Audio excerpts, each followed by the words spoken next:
Good evening, everyone. My name is Grace Gladys Famoriyo, and welcome to another episode of um, Managing Stressful Time. Now, okay, so we've started this series, and the whole idea is to support each other through this whole scenario that's going on, that's unfolding around us right now.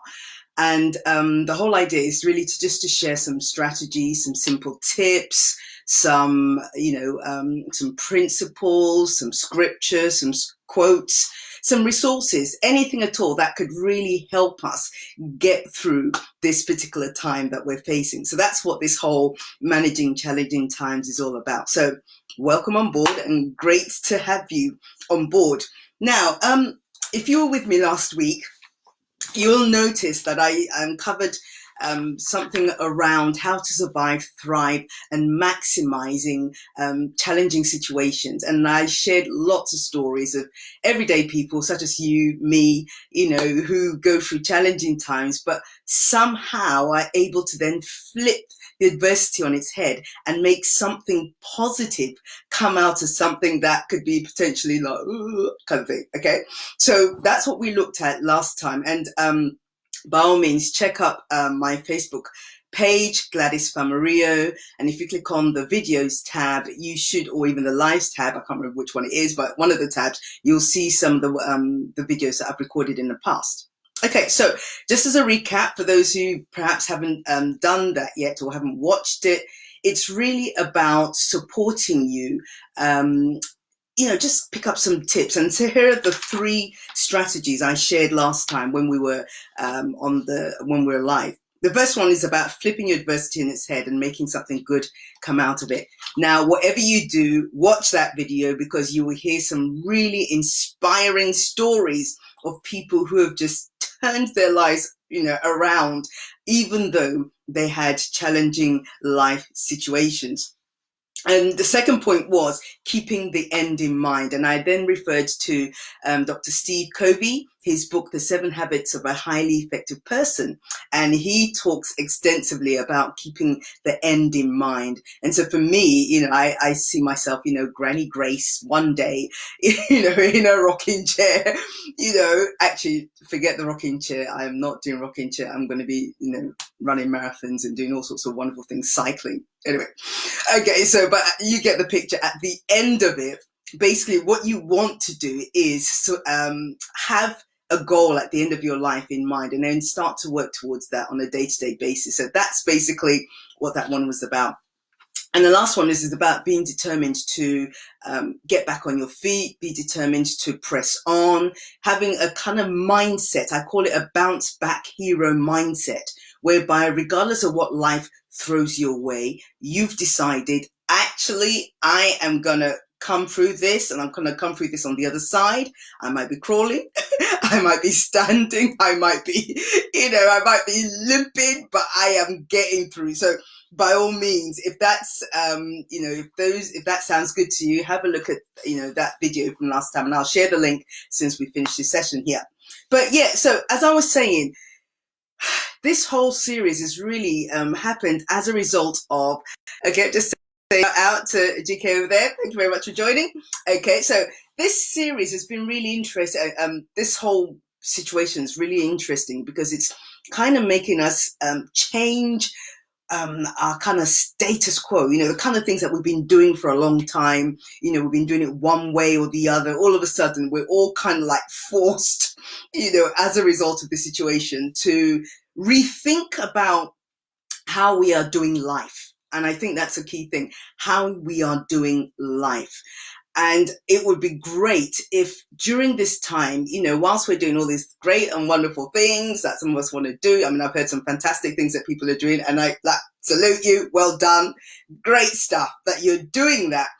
But, it's also a good time to reflect and pause and think about what's currently going on in your world, catching up with yourself, and a whole raft of other things.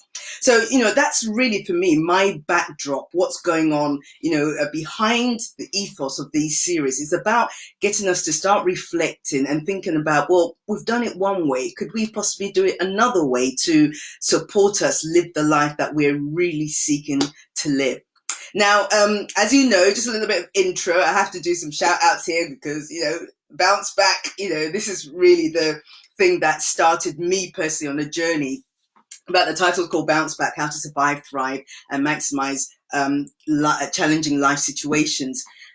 People always ask me, well, why do you write all these books? Well, the answer is I'm telling my own story in one way or the other, but also using it as a way to help other people. Now, you won't necessarily find all all the stuff in there, but at least you'll get an understanding in terms of some of the challenges that one is facing on a day-to-day basis. And because I work with people a lot, in particular women, these are kind of the same things that they were going through.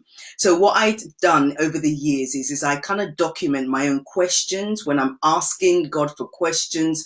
I'm seeking for guidance. I'm a bit lost and I don't know what I'm supposed to be doing. I kind of like had this habit where I press the pause button and I kind of like, okay, back off. And it's like I kind of just send messages to my nearest and dearest to say, okay, you know what?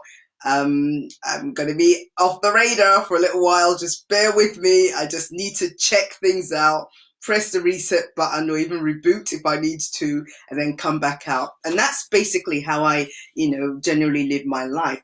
And when I'm working with people, I always encourage them to do the same thing. In fact, I have a model which I developed from my book. I do have lots of books. Okay.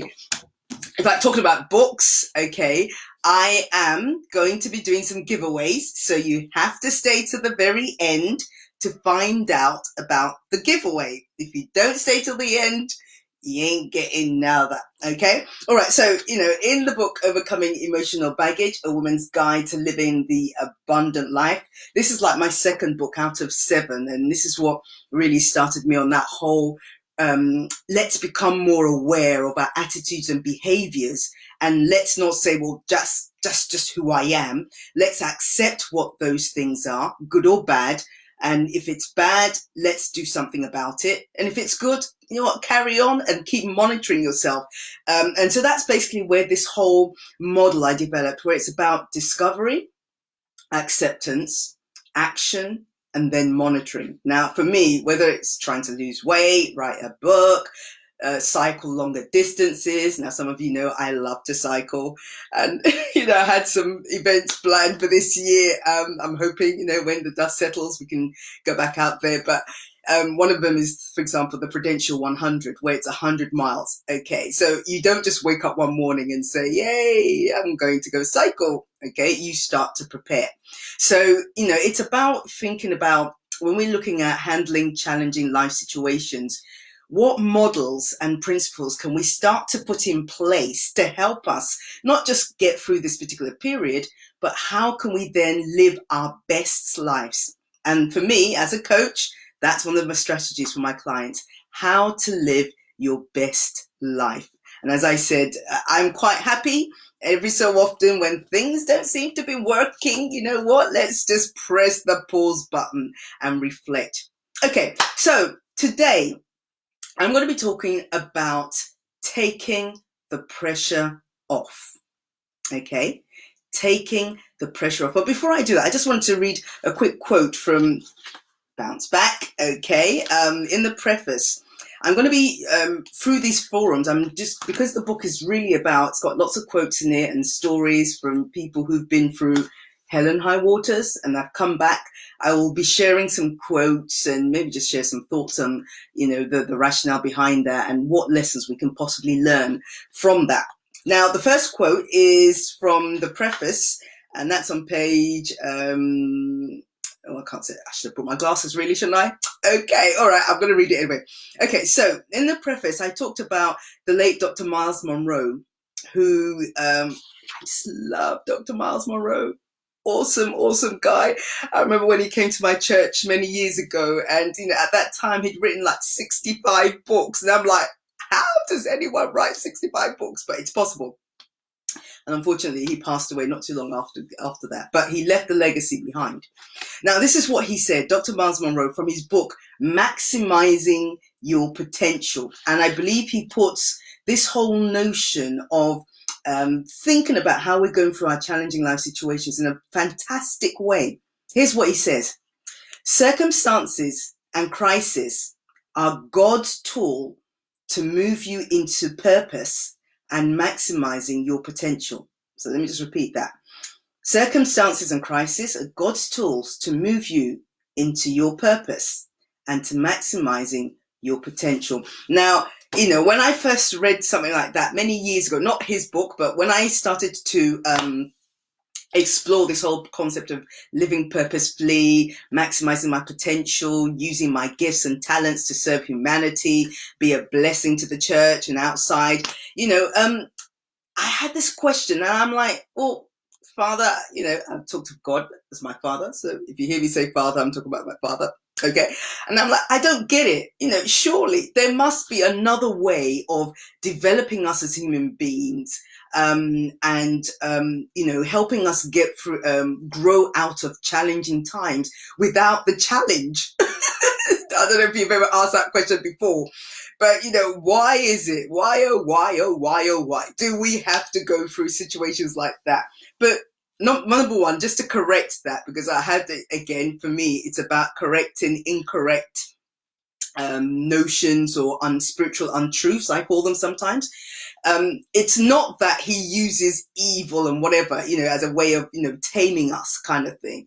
But he's saying even out of that dark situation, something good can come out of it. You can discover your purpose. You can, discover more things about yourself. But the Bible talks about, trials bringing about, helping us develop perseverance, developing our character, and a whole load of other things. So there is something out of challenging situations that we can actually, if you think about it, we can actually grow as a result of those situations. It doesn't always have to be doom and gloom. And just in case, because we haven't got the time today, please watch the first video that I did, because I shared the story of Griselda. I shared the story of Ruth, who was one of my clients, who's just got a fantastic story. Just mind-boggling, okay? And then I share the story about, watch the video. I'm not going to tell you all the other stories, but watch the video, and that will give you a really good basis as to start building on as an individual. So that was the quote I was going to share to you today. But let's take a look at today's session, which is around taking the pressure off. Okay, so I don't know about you, but I've been hearing from a lot of my, people in my network, seeing on the news, I'm seeing all over the place. I'm hearing and I'm sensing that a lot of people are under this kind of pressure. Now, we all know that, life sometimes is just like, it just feels like a pressure cooker anyway. Sometimes whatever we're doing, it's just like, if you're anything like me, you have to-do lists about your to-do lists. Yeah, right. It's weird, right? Okay, you have to-do lists about your to-do list, and then so there's then maybe you start on electronically, then you have post-its and you have paper, and it just it's endless. Now, of course, a lot of people, including myself, we're all at home. Okay, so we can't, life is not as usual. So we're not just, hopping to a local park, or we're not going to the movies, we're not going to commuting to work. We're all kind of like found ourselves in a kind of different place. And you know what? Change is good, and we can work around it. And I think we're doing a phenomenal job in doing that. But one of the key things that I've been sensing, I've been picking up from people, and including myself, is this notion of pressure. There's like, whilst we're at home, that pressure is just, it hasn't gone. For those who maybe perhaps were doing long commutes, and then also they're at home, but there's still a pressure. And it kind of made me start asking questions to think, well, what's going on? Why are we, still feeling so pressured? And so if that's where you are today, I just want you to do what I tend to do and just press the pause button, okay? Remember, I say this to women all the time when I'm doing my conferences or retreats. You are the chief executive of your own life. It ain't your boss or, the person you're working for, whoever, your manager, whatever. You are the chief executive of your own life. You've been given global responsibility for your own life. So therefore, you create the vision, the mission, and the objectives. In addition to that, the strategies and the action plans that you are going to put in place for your life. In fact, I was saying to somebody yesterday that I believe that this new normal is probably going to stay around for a lot longer. And when I mean that, I don't mean that the lockdown per se. I mean people thinking, hold on, I could have achieved double the amount of things I've achieved without all the XYZ, and you know what your XYZs are. So why am I going to go back to that again? And I'm hoping that will start to arouse questions in everybody, every one of us, to say, well, can we start to do things differently? But let's go back to this pressure thing. So, I know some people, with kids at home, the schools are closed down, the parents are working from home, they've got, and then the children, they need, the schooling, there's some tasks that needs to be done. Some schools, depending on the schools, they're doing different things. And, they've got different things in place, and that's fantastic. But I keep hearing that pressure, and I, people are saying, God, it's hard. It's hard, try to, do your full-time job and with the kids. Or, I have people in my network who, who are used to that hustle and bustle, getting on a train, going to work and do all those kind of things. And then, okay, I'm at home. So there's no coffee chats by the coffee, station at work. And, there's no meals after work and no drinks after work and all those kind of things. But even with all of that, people are still feeling pressured. Okay. Thanks, Femi, for that. Shout out to Femi. Okay. So people are still feeling pressured. And as I said, for me, maybe it's just my nature being quite a reflective introvert, believe it or not. Yes, I did say I'm an introvert. I finally accepted that when I turned a milestone age, and I said, accepted that. Okay. And then that enabled me to understand more about myself, and then I can actually work better. But anyway, I started to reflect and think, okay, so what is driving this pressure? And because when I think about God's word, let me get my, I see scriptures around, entering God's rest. I see scriptures around, are you weary? Are you tired? Come and take a rest. There's another scripture that talks about, but it might be, don't quote me, it might be Isaiah 50 or thereabouts, but I can't remember. I can see it visually, but I can't remember the chapter. But it basically says, are you thirsty? Come drink. You don't have to pay for it. It's free. Okay, so I'm going to use this as like my God's word here. Okay, I've got my Bible here, but that's my Bible app. I'm looking at what he's saying, and he's on all these promises, and I'm looking at the reality, and I'm like, in fact, as one client who came to one of my retreats said, she just, if you can imagine, she basically used the analogy of having like boiled spaghetti in her head, instead of her brain. It's all clumpy and tangled up. It's just too much stuff going on. So if that's where you are today, I'm giving you the power as the chief executive of your own life to press the blessed pause button and decide you're not going to keep going down that route. It's your responsibility. You can't abdicate. You can't give it over to somebody else. And guess what? When you don't make that decision, somebody else is going to make it for you. And then you're going to start whinging and moaning. Okay. We've all been there, okay? So my philosophy is put up or shut up. Do something about it or just accept it and just carry on. Okay, so this pressure, the pressure, maybe, being at home with the children, being, not being able to go out, not being able to do all the things that we normally do. I'm just using the example of, the home, at home with children, because that's so topical, bless them, So this pressure, and I was really, really encouraged when I heard a group of mums just say, you know what, we've tried it. It's very pressurized trying to do, doing all the kids stuff at home, doing my full-time job. So they kind of came to a sensible decision. They said, we're going to do what we can do and leave the rest. And I think that was such a powerful, mindset, because that for me is somebody taking ownership to say, you know what, there's pressure. I'm not doing this anymore. Let's just be, smart about this and do something. And they a group of moms just put a fantastic action plan together, and they feel relief. So it's like, you know, and that's really where I want you to be. No, yours may not necessarily be kids and, trying to juggle work and home. It might even be juggling, caring for somebody and working, or, just a whole raft of other things going on in your world. Again, I'm giving you the power to press the pause button. Now we're going to unpack that right now. Okay, so what should we be doing? First thing first, I talked about me being, the reflective person. It's about thinking about what's driving the pressure. What's driving the pressure? Now, let me give you a story about me a few years ago. Now, I love to, exercise and keep fit and do all this kind of stuff. And at the moment, it's been more, cycling than ever before. But I wasn't always a cyclist. It started off with a spin class. And I think I was a reluctant cyclist because, number one, I didn't know how to cycle even when I was doing the spin classes.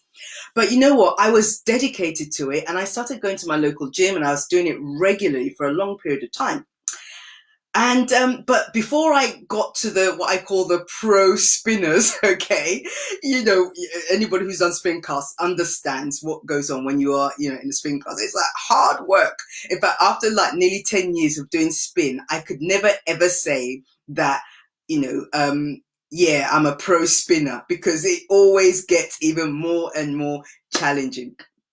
Okay, so in that class, maybe, I'd started not too long before, but, I was, in the class, and the teacher, there's times where you're sprinting like 100 RPMs, just go like a little gerbil, okay? And then there's times when you're doing hill climbs, and then, so they kind of put all sorts of things in there to try and make it nice and, make sure that you're developing different muscle groups and developing, strength in your legs and being able to sprint and all those kind of things.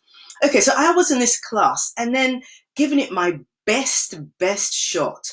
And all of a sudden, I just heard some geezer behind me shout out, "Come on, man, you could do better than that." And I'm like, and I remember I was so cheesed off with this gentleman that I actually recorded a video straight after and put it on YouTube. It's probably still on there. I think I called it "How Not to Live Up to Other People's Expectation." What this gentleman didn't realize is that even though I may have seemed like I was flagging, but prior to that, I was like still on form, and still going at quite a good pace.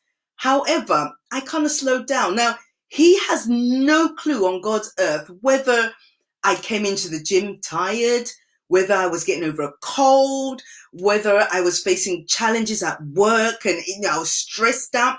No clue, okay? But he felt the need to put his 2 pence worth. Now, in the past, I would have reacted in one of two ways. I would have looked at him and told him to mind his own. I might have even given him a royal wave of the not so nice kind, but I did say that was me back in the day, not now, okay? Or I might have just, done what a lot of people would do, be to listen to what he says, then interpret that as in, come on, you should do better, and then put more pressure on myself, even though I am doing the very best that I can do right now in this moment. I am doing my utmost best. And so I could have reacted to that in one of two ways, as I said, either responded to him by just going even faster, or, just being quite rude to him and giving him a piece of my mind kind of thing. But you know what? I just thought, forget that. I just completely ignored him, because I knew the percentage I was already working at. I knew what was all the backdrop, what was going on in the past, and so on and so forth.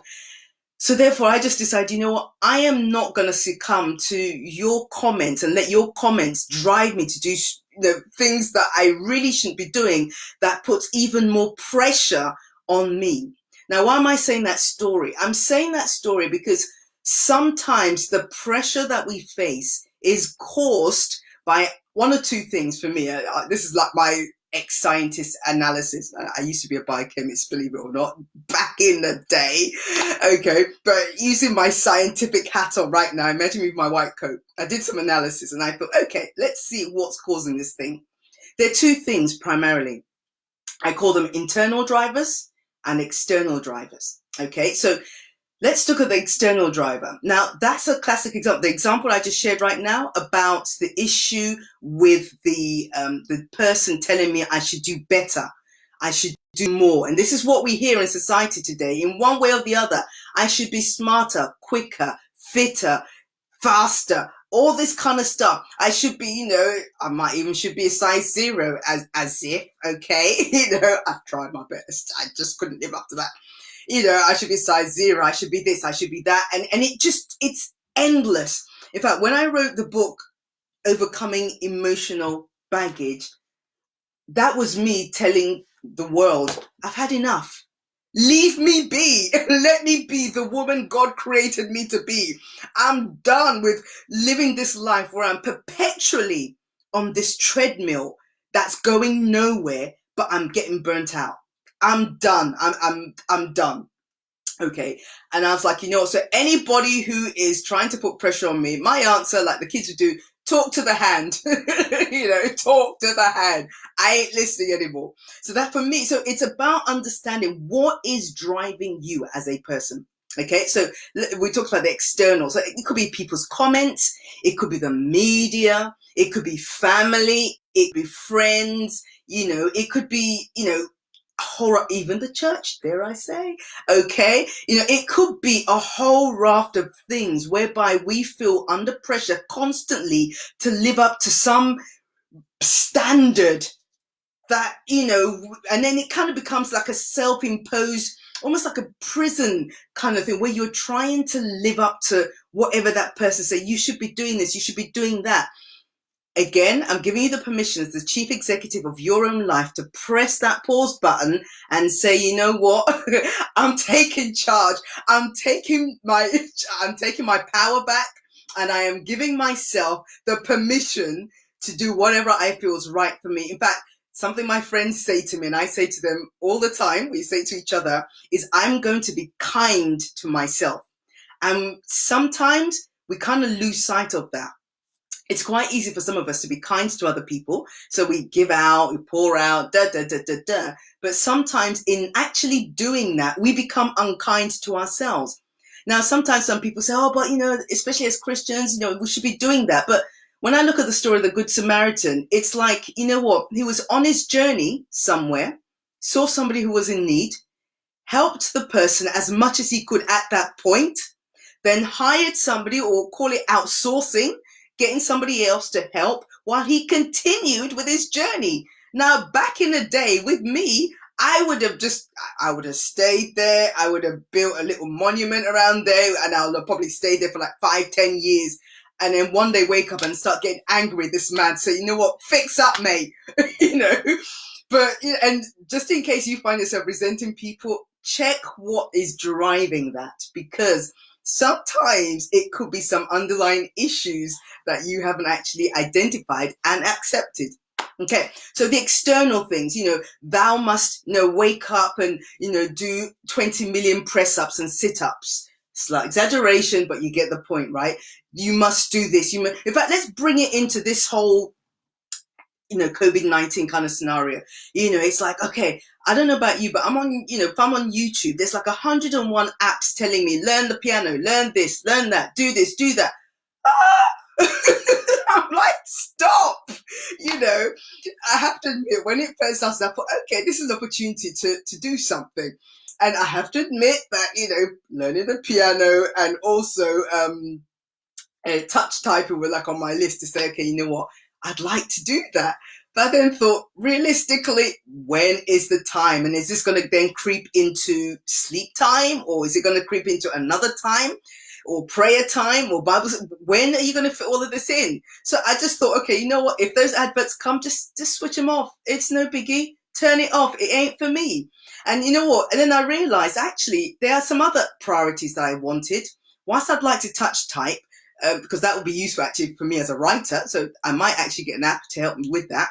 But there's some other things that are important to me. So, for example, some of my friends know there's a little horticulturalist, budding here, a little farmer here. I've got like my own things growing in my garden. In fact, I've planted corn, tomatoes, and I've got my onions and potatoes and a whole raft of other things. So I'm actually busy in my garden, and I love doing that.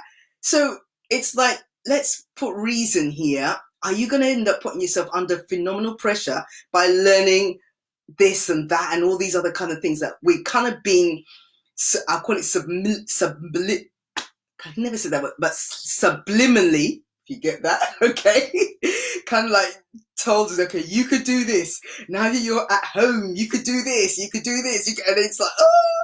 So if that's where you are, think about what is driving you. And it could actually be, friends and family with the best interest of hearts. They're saying, oh, why don't you do this or do that? Or come and join us. We're doing this or we're doing that. Again, this is what I say to women when we do our weekend retreats or we have our conferences. This is one of my key messages. Now, you've heard the primary one. You are the chief executive of your own life. Number two, if you are struggling with saying no to anybody, by the way, if that's where you're at, you need this book. Okay? Quit hiding, start living. Okay? How women can free themselves from past hurts.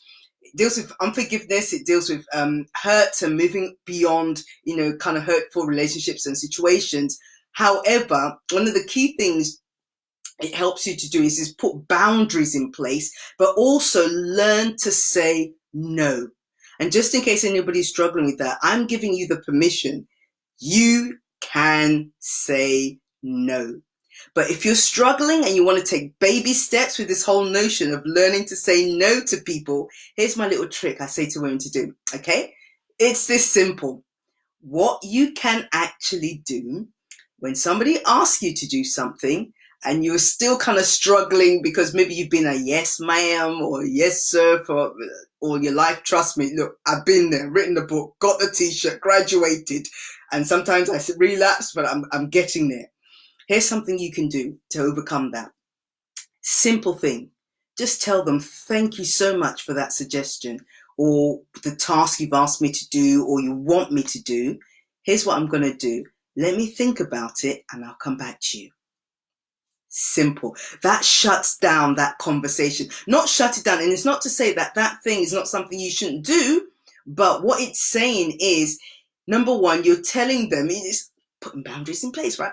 You're telling them that, okay, I've heard you, but I need to go and reflect on what you said and I'll come back to you. Now, that is also useful. Right? You actually use that as a model when you feel like people are abusing your time, your money, or even in some cases, when it comes to the body as well. When you feel like people are just, abusing that and you're really struggling. Now, by the way, there's lots of support out there. If you find yourself, for example, in an abusive relationship or in an overbearing relationship with somebody, friend, family, faith, church, whatever it is, there is support out there. Send me a note and let's talk.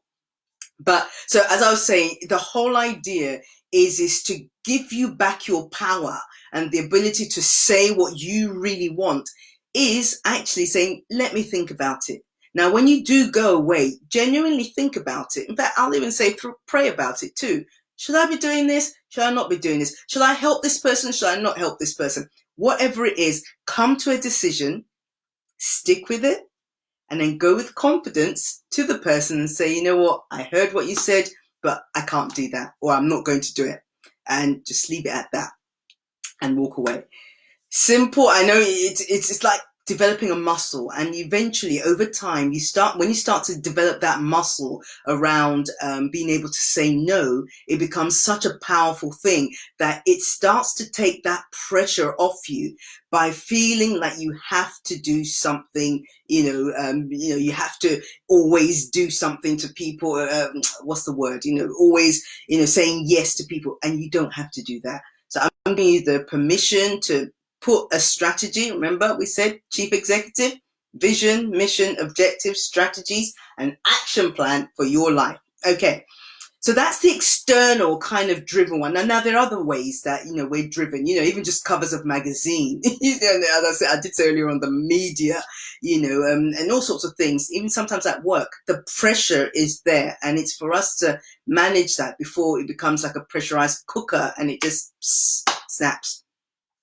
Now, this is the second one, and this is the one that I personally have struggled with, and it's something that I'm learning to deal with, and it is around the internal pressure, okay? The internal pressure. Now, if you're the kind of person who uses words like I should, I must, or those kind of words. If you're one of those people who use those words, it's probably, this is probably for you. So don't switch off, right? God has kind of started the journey of delivering me from I should, I could, and all those kind of statements, because it's underlying. You're putting a lot of pressure on yourself. Oh, I should be doing this. I should be waking up at 5 a.m. to pray. I should be, running 5 miles by now without, quitting after 10, a tenth of a mile. I should be. If you're anybody who's, very much goal driven. If you've done what we call social styles, and maybe you've discovered you're a driver, a natural driver, and that's somebody who is very goal focused, very task orientated versus people orientated. They've got plans, action plans, they know what they're doing, and they go for it. In fact, we'll probably call them go-getters. They are people who just get things done. Now, if that's your natural trait, or someone who just has, lots of things that they want to do, what you would find is before you know it, you've got all these goals, all these rules, all these resolutions, all these things that you want to do. And you're kind of like beating yourself down, saying, come on, you need to do this. Come on, you need to do this. And so can you imagine, it's like you're flagging, right? You should really be sleeping. You're flagging, but it's like, no, I'm supposed to be like, okay, yeah, I do have one of these. Okay, and I'm monitoring my steps, and it's like, oh, I need to do 12,000 today. So it's like, 5 minutes to midnight, you kind of, trying to do some steps, or, all these kind of things. If this is you, again, nobody can deal with this except you. And you're going to have to realize what are the things that that's putting pressure on you as a person, and what can you start to do to deal with that. So, for example, every so often, maybe when I'm talking to my coach or to a mentor, yes, I do have coaches. Yes, I do have mentors, and I salute you. You all know who you are. Thank you for keeping me on the straight and narrow, because boy. But anyway, so that's on the side. But let's talk about, the pressure that we put on ourselves. So as I said, for me, every so often I might just wake up and thinking, I feel overwhelmed. And I never forget, about 25 years ago, now that's kind of like giving away my age, but hey ho, it doesn't matter. Okay, about 25 years ago, or thereabouts, I think it was 25 years ago, I had a coach who I was working with. And I remember saying to her that, I feel a bit overwhelmed. I mean, I came to her, we've got lots of goals to do, and I'll achieve it, and then my energy level will go down, and I'll feel like demotivated, and I can't be asked to do anything. And it's like, what's going on? And she gave me a really powerful tool to do. And this tool, I call it a tool, but I call it a tool, but it's actually a simple thing to do. She said, you know what, I've noticed this cycle, this pattern, up high, doing great things, and then all of a sudden it's like, oh, I don't want to do this anymore. What's going on here? Okay, so she got me to just get a piece of paper, and she said, write down on that paper everything that you're currently doing right now. So I'm like, okay, yeah, that's easy. It's not like I have to write a business plan or anything. But okay, I'm happy to do that. And then I wrote, but the strange thing was, and this is the empowering thing about just pressing that pause button. I tell you, it's such a powerful thing, because, she got me to stop everything. And then I started to look at what I was doing with my time. Now, those who know me to be a go-getter. They know me to, it's like some people say, Sister G, we know you, you're just like, you've run ahead. Yeah, God had to deliver me from that. It's still a work in progress, but hey. But anyway, many, many years ago, at least 25 years ago, when I was, so as I said, this conversation with this coach. And so I did this task, and then I started to write down. Now, would you believe, right? Let me just, I'm just being open and honest here now. Open and honest. And perhaps you might need to do the same thing too. I discovered that I had 24, yes, you heard me, 24 live projects on the go at the same time. Okay. By the way, I wasn't working for anyone. I was working for myself. I was doing things for myself. So there's no like, oh, my boss has put so much pressure on me to do this and do that. There was none of that. Me, I was the boss, the chief executive. Okay. I had 24 live projects on the go. 24. Oh no, that wasn't even the half of it. Out of those 24, I was enrolled on 5 separate courses. 5. He does that? Grace. Formerly known as Gladys. Okay. Yeah, right. That was, 24 live projects, 5 courses. And when I say courses, I'm not talking about, through the luxury of what we have in these days where you can just do like, sit in your yard and just, do an online course while you're watching Facebook or, watching some reruns of, Killing Eve or whatever it is. Okay. I'm talking about fully immersed courses. Some of them I actually literally have to leave the house and go and study and come back. 24 live projects. Now, as I said, that is a classic example of the internal pressure that I put on myself. Nobody else did. I kind of put a rod on my own back. I put that in place, and it ended up being so overwhelming that I was like, I can't cope anymore. Honestly, and when I get to that stage, you don't want to be around Grace. Grace is not a fun bunny to be around when she's like that. And because I realized that pattern of behavior coming and going and just kept coming and going, my coach said, stop, we're pressing the pause button. Let's understand what's going on here. So in my case, it was an internal driven pressure. But in your case, what's going on? Is it internal? Is it external? Or is it a combination of both? Wherever you are today, I want to get you to start thinking about, okay, what is the driver? How can number one, what's the driver?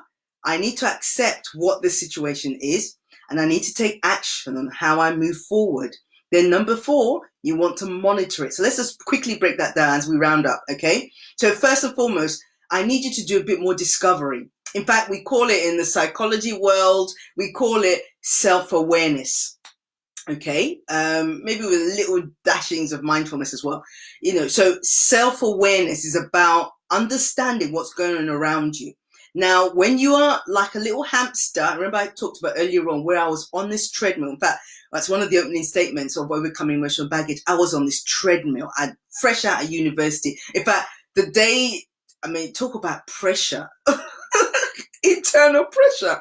I remember finishing my, first degree in biochemistry, and I think after 4 weeks, I was bored, with my job, and I need something else. I need something to engage me. So I went and did a master's in IT.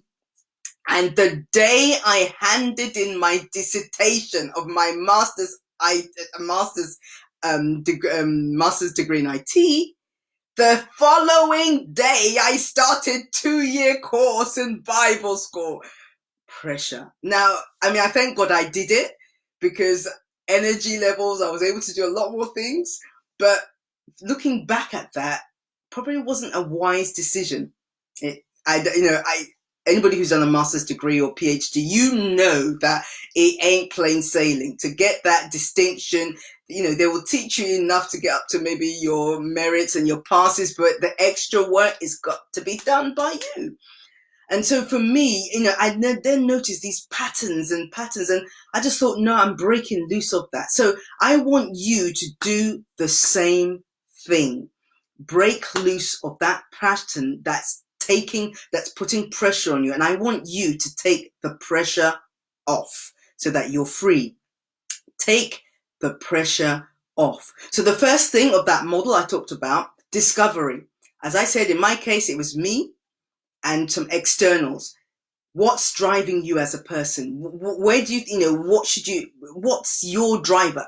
So is it external? Is it internal? Understand that. So you might want to get a sheet of paper after this, or your journal, and make a note. What's going on here? So maybe look at work, home, life, church, and if that's, if you do go to church, and other things going on in your world, make a list and say, well, are there any pressure points there? And what can I start to do about it? But don't worry about the what can I do. Let's just get to the discovery bit.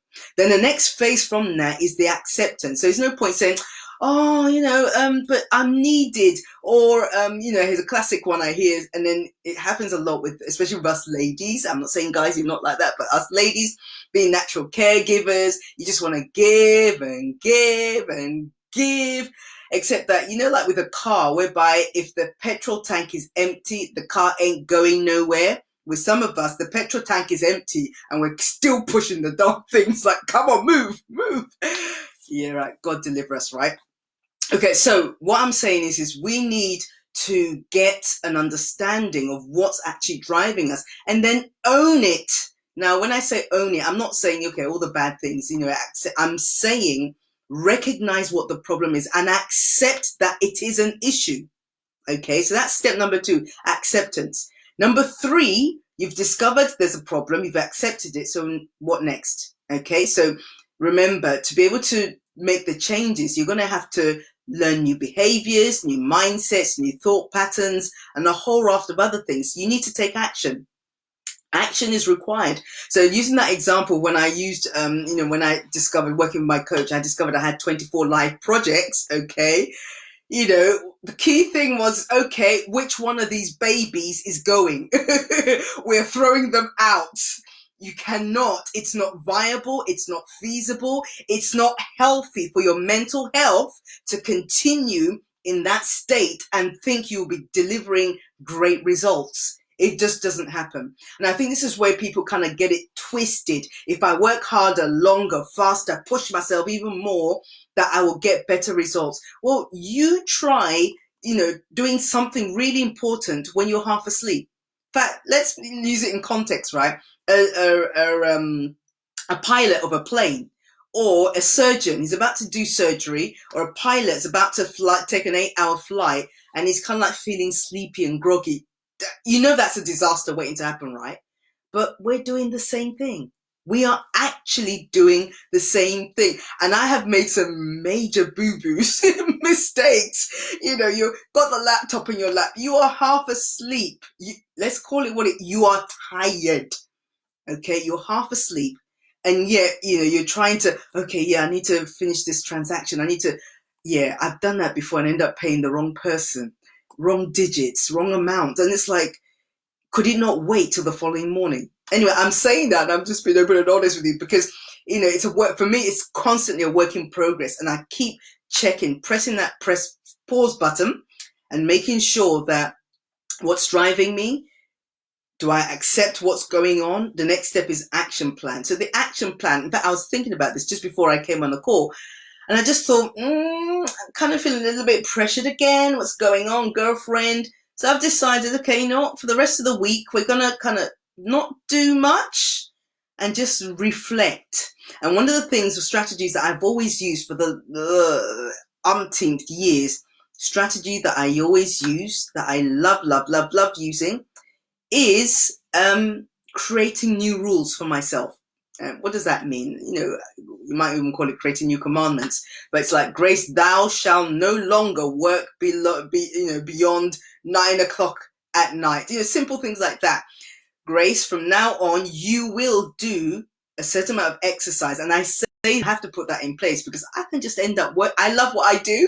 I love writing. I love creating courses, which I'm currently doing. My online academy has been launched. Whoop, whoop, yay. Okay. And I love creating content. Like I'm talking to you now, the chances are I'm going to make a book out of this, or make a course out of it. I will make something, multiple income is, most people know me, knows, my ethos around creating content from your know-how or profiting from your know-how. So for me, it's about using what I have to create and make something out of it. But I have to put, safeguarding, that's the word I'm looking for, safeguards in place to make sure that I'm not end up burning the midnight oil. And, so I have to make sure, put rules in myself that thou will not do any form of work on a Sunday, except for maybe mowing your lawn or tending to your little farm in your back garden kind of thing. You're not doing this. So that's what I mean. For me, the action sometimes just, okay, you were doing this before, you can't do it anymore. Or you were doing it 100%. How about reducing that to 25%? And then when you get your mojo back on, then move it up to maybe 30%. And then maybe on a staggered approach. But you know what? That's works for me. What are you going to do to support yourself in terms of not getting pressurized? So the model I talked about, discovery, acceptance, and then action. So action's required. You can't do nothing. Doing nothing is not an option, actually. Okay, because by doing nothing, you are doing something. Just in case you didn't know that, just by saying, "Oh, I'm not going to do anything," but no, actually, you're doing something. You've made a decision. I'm not going to do anything, and you're not taking action. Okay, so you need to take action on whatever that thing is. So perhaps for some of us, maybe you need to have some conversation with some people to say, you know what? I kind of said that I was going to help you, and I have been helping you with X, Y, Z. I'm going to put that on pause for a while until I can, I just need to sort a few things out. Simple. You might need to do that. For some of us, it might be bigger things. For some people, as we're going through this whole climate, you might actually decide, you know what? Like I kind of made a crucial decision today. I decided there was something I was doing, and I've just decided I'm not doing it anymore. So I'm kind of like phasing that out. Okay, so I'm being completely open and honest. It's working for me. As I share with you, I am applying those things in my own work. And just from the moment I said I am not doing this anymore, the pressure just slipped away. And I'm like, wow. Because one of the things I don't know if you realize is that when you are pressurized, something happens. It's like you're holding your breath. And if you even look at yourself, you're probably breathing quite shallow. You're not taking intakes of breath we all need breath to live, right? But you're just kind of like in a stasis where you're kind of like holding your breath. And that's not where we're supposed to be. We're supposed to be able to breathe in and then breathe out again. So this is what I'm talking about. It's about, we need to change our mindsets. We need to take action, and we need to just give ourselves the allowance to just live and to just enter God's rest. Now, the last one is about, so we talked about, I'll keep going about the discovery, the acceptance, the action. Action is important. Last but not the least, monitoring. Okay, so have I slipped back into the way I used to think? So have my mindset's gone back? Have I, has my behaviors, which is all underpinned by all of that stuff anyway, has it gone back to the way things were? So it's like monitoring yourself. So for example, maybe you're doing strength training in the gym or working at home, maybe you're trying to, whatever it is that you're trying to do, okay? Or even losing weight. Okay, let's use that as a classic example. To be able to know that you've lost the weight, you need to have some measurements, right? So whether it's literally measuring yourself to see, is there less flesh, or your clothes size or whatever it is, there's something that you put in place to support you to know, or just even weighing yourself, okay, to see if there's been any changes. Now, that's a really crucial thing to keep in mind, because if you're not monitoring your own progress, how do you know you're moving forward? In fact, you could be going backwards for all we know. So you need to monitor what you're doing.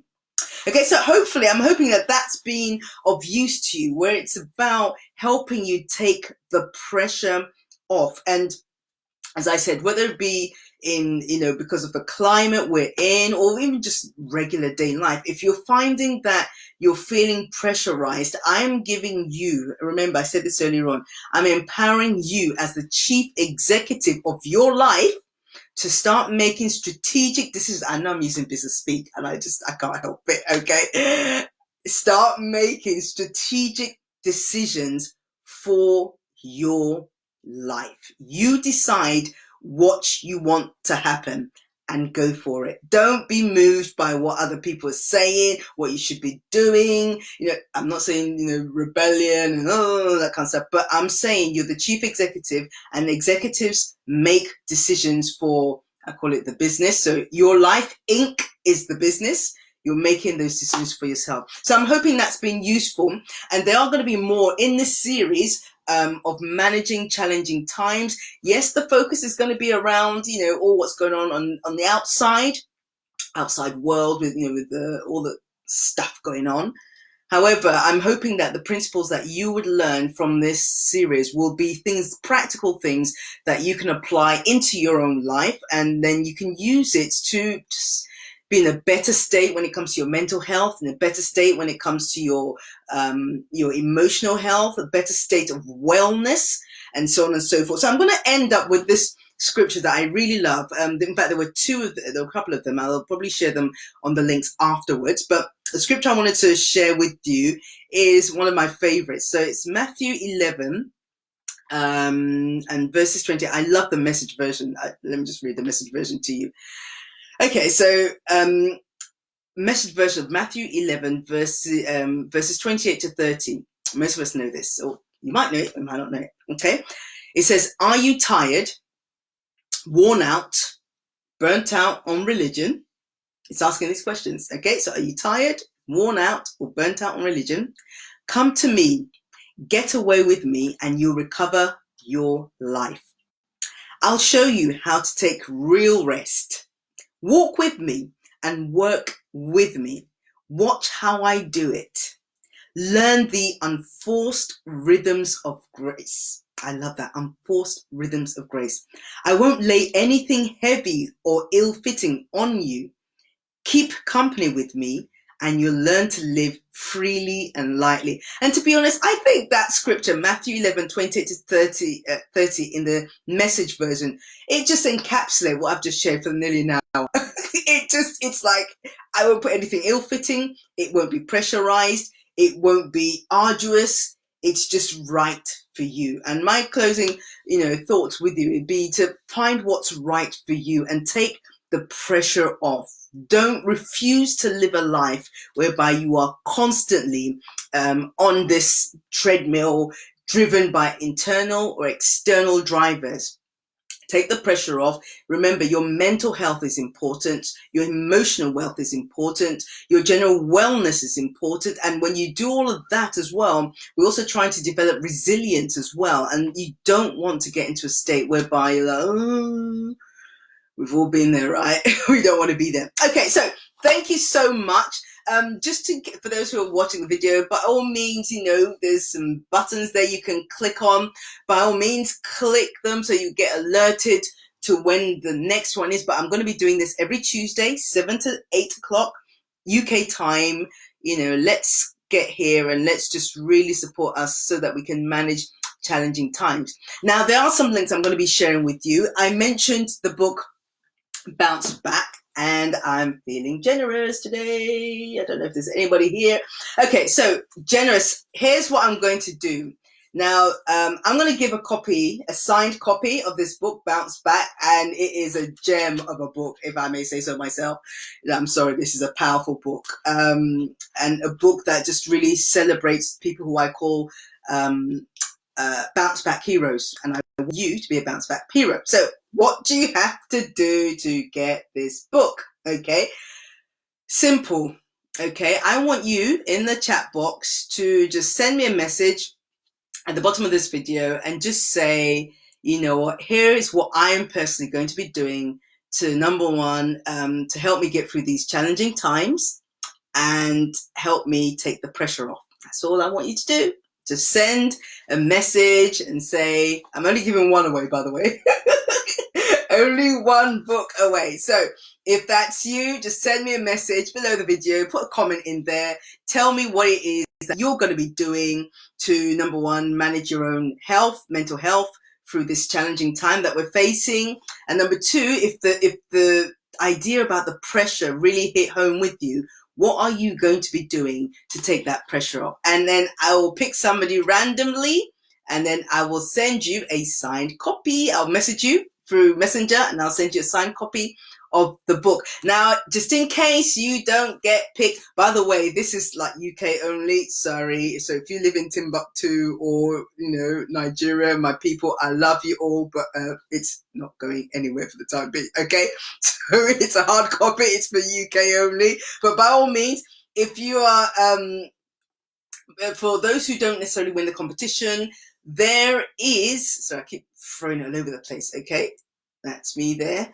Okay, and for those who don't win the competition, there are actually sample chapters of the book that I've made available for you, which you can download online. So get a feel of the book, read a couple of chapters, and just get some gems from it, even though you may not necessarily buy the book. And you do have the option to then buy the book if you want to. But that's what I'm giving away today. So feel free, don't forget to send me your thoughts around what you're going to do to manage, to help you manage your mental health and emotional health, shall I say, in these challenging times. And also, perhaps maybe after today's session, what you're going to do to take the pressure off yourself so that you can start to live a great life that I believe God has granted us. And I pray that you stay safe and you stay well until the next episode. Take care. God bless. I am praying for you. Drop me a line, send me a message, and I'm here for you. Take care. God bless you. Bye.